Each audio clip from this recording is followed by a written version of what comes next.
नमस्कार, मी किशोर मासाळ.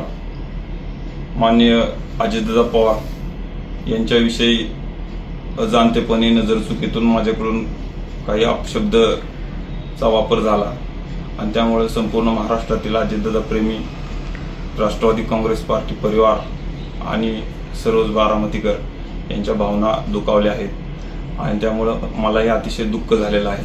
नजरचुकीने माझ्याकडून बोलण्याच्या ओघात अपशब्द गेले. दादांच्या आदेशानुसार मला नेहमीच कार्य करण्याची संधी मिळाली. वेळोवेळी दादांनी सांगितल्याप्रमाणे मी वेगवेगळी आंदोलनं केली, वेगवेगळ्या केसेस अंगावरती घेतल्या आणि त्याचंच फलित म्हणून मला दादांनी या पदावरती बसवलेलं आहे.